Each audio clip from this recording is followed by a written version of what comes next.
We're about to enter the year 2026, and Flesh and Blood is poised to have a landmark year coming up. But there are three things that I hope that they also do alongside of some of the big changes they're making in 2026 already announced. And those three things are what I'm going to share with you today. This is where the video begins, and my intros are rusty because it's been a long time since I've sat down in front of a camera. But you know what? Maybe I'll just leave that in. I don't even freaking care at this point. Of course, to understand why they're already set to have a big year, we should probably talk about what they've announced. So, for anyone that knows Flesh and Blood, you know that this game has become the competitive, high watermark in trading card games. This is the competitive TCG. It has that pedigree, and it has earned it over many years of successful organized play.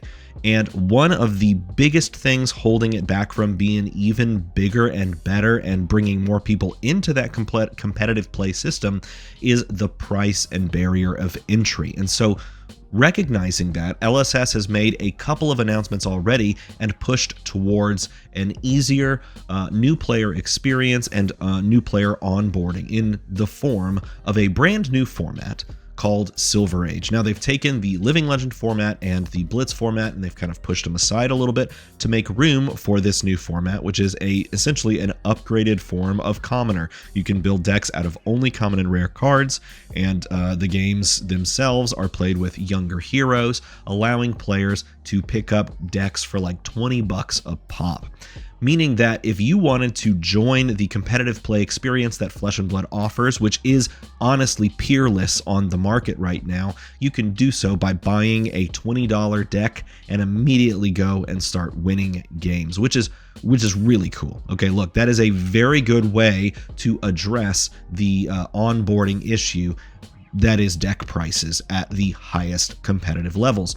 And Classic Constructed is where those are most frequently seen. The premier format of the game is also a very expensive format, but Legend Story Studios is also taking steps to alleviate that issue. And in doing so, they are reprinting some major cards both at the Majestic and the Legendary and the Fabled levels in the upcoming Compendium of Wraith set, which also is a set that is going to allow and bolster all other classes rather than just a select few classes like most booster sets, because this is the return of the supplemental set. So every class is going to receive tools to basically reform their strategies within this upcoming meta. And so with all of this taking place within the first few months of the year, the game is poised to have a big 2026 with new players being able to just step into a budget format and compete on that circuit, which is going to be supporting the budget format, and then hopefully get decks cheaper when they want to make the change from Silver Age to Classic Constructed. So with all that said, what the heck do I even say that I want in this, game? What am I going to add to that? Those are also just great moves. So how could I pick three things that I want Legend Story Studios to also do? Well, here's what I think, because I think you can add to this. You can make the experience even more dynamic and fun with thing number one, and that is making more shifts in the meta. Look at what we just went through. We had what I would describe as a fantastic meta, but it stayed around for a long time. And a couple of banned and restricted announcements ago, they pitched the idea that they could be going to the ban list a little bit more frequently and making changes to, just do subtle little tweaks here and there on the, top heroes of the format. They didn't end up doing that, and I think the main reason they didn't was because they started to bump up against that window of time where people are really prepping for Worlds. They went tournament season into the Worlds prep, and once you get to that point, you can't really make a ton of tweaks without just undercutting everyone's prep for the biggest tournament of the year. And so I would like them at the beginning of the year to do these little constant tweaks and updates, these little hits. I have, of course, Rootbound Carapace and Wrath of Retribution on here. These are things they did recently, but I think they could have tried one or two of these throughout the earlier part of the year just to see what the meta would shape up like. And then I would also say, and there's going to be people that hate this idea because they don't like cards being banned, and to some degree I'm one of them. But I could also say that if they try it and they're being frequent about these changes, they could just undo it if they don't like the result of that meta. And as a player, and as players engage with this, we can also experience this meta and realize, oh, this is not as good as it was. And hopefully that gives us some perspective if they do roll these changes back about what this looks like versus what it could have looked like, right? So I think more meta shifts, smaller but more little tweaks on the ban and restricted announcement would make for a really dynamic experience in 2026. Now, of course, you don't want to kill a good thing. So if the meta turns out after Compendium of Wraith to just be super clean, super fun, and varied enough where people can engage with it, maybe they don't even need that. But I would like to see that versus an 8-month style meta that we kind of got to the end of just now. Even though I enjoyed playing a lot of those top heroes and playing against a lot of those top heroes, by the end of it was a lot of the same thing, and a tweak there would make for an even more enjoyable competitive experience. Point number 2, and this one kind of goes along with what they talked about the Silver Age pre-constructed decks being. So again, they're pricing these Silver Age pre-constructed decks at $20, and they said themselves that this product is going to be sort of a tournament deck list out the box, meaning that you don't have to pick this up for $20 and then upgrade it or tweak it or change it so that you can actually play it at a tournament and do well. These are going to be like tournament winning lists that you can just grab and jam on the table and do really well at a calling or something like that. And that is fantastic for the Silver Age tournaments that are going to be run through the organized play system. Anyone can buy a $20 deck and go and perform. That's really good. What I would love to see LSS do is tweak the armory decks to do the same thing. Maybe not all the way the same thing, because I understand that it's cool for you to have product lines that are complementary, but not exactly the same. At the same time, if you're reprinting all these cards so more people can get into the game, you might as well take armory decks and just do some tweaks to them as well to make them more competitive out of the box. By the way, yes, I made this art because I made my own Kasai armory deck. This is not some weird spoiler or some like deep-seated hope. I literally made my own Kasai armory deck. So if you'd like to see a video about the Kasai armory deck I made, let me know that in a comment below. But what I would love to see LSS do is embrace the reprint strategy that they've already sort of set down and make like legendaries go into these products and reprint them there. Like that's an easy way to continue this reprint train.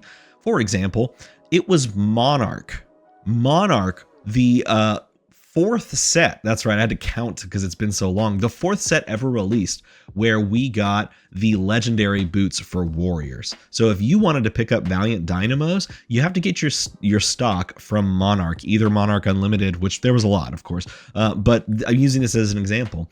Monarch Unlimited or Monarch First Edition in order to get Valiant Dynamos that to play in your deck, right? So at a certain point, these cards do need to be reprinted, and I think it's a great idea to, commit to these reprints in Armory deck products. We've already seen this happen with Majestics and things like that. Armory decks are a fine way to do that, but then look at the overall list and just make those a little bit more competitive out of the box. I get the idea, and I actually appreciate the design choice to make a product that's not perfect out of the box. I think that for a lot of players, the idea of tweaking a deck, improving a deck, and making it your own gives you buy-in, right? Like that creates a buy-in. I built this. I added to this. I made this tweak. I feel proud of the changes that I made. That is a good fundamental principle when building a product. At the same time, though, if you're doing a product that is pre-constructed decks out of the box that you can sit down and play at a tournament,